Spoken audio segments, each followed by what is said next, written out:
প্ৰায় ৰোগীয়ে সোধে যে আমি ডেইলি কিমান পানী খাব লাগে। ৰিচাৰ্চে কয় যে আমি পুৱা উঠাৰ পৰা প্ৰতি ঘণ্টাই 250 ml মানে 1 গিলাচ পানী খাব লাগে প্ৰথম 10 ঘণ্টালৈ। যদি আমি ৰাতিপুৱা 7টা বজাত উঠো, গধূলি 5টা বজালৈকে আচলতে আপুনি 2.5 লিটাৰ পানী মিনিমাম খোৱা হয়।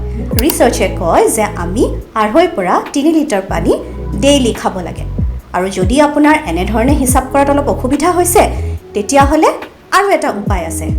আমি যদি ৰাতিপুৱা শুই উঠি এগিলাচ পানী খাওঁ আৰু তাৰপিছত আমি যদি গধূলি সময়ত এগিলাচ পানী খাওঁ, আৰু ইয়াৰ উপৰিও যিহেতু আমি 3 বাৰ ভালকৈ আহাৰ গ্ৰহণ কৰিব লাগে, প্ৰতিবাৰে আহাৰ খোৱাৰ আগত আৰু আহাৰ খোৱাৰ আধা ঘণ্টাৰ পিছত এগিলাচকৈ পানী আমি খাব লাগে।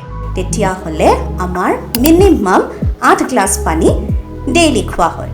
চ' মনত ৰাখক, কেতিয়াও পিয়াহ লাগিবলৈ ৰৈ নাথাকিব আৰু মিনিমাম 8 গ্লাছ পানী দিনটোত খাওক। সুস্থ থাকক, হাইড্ৰেটেড থাকক।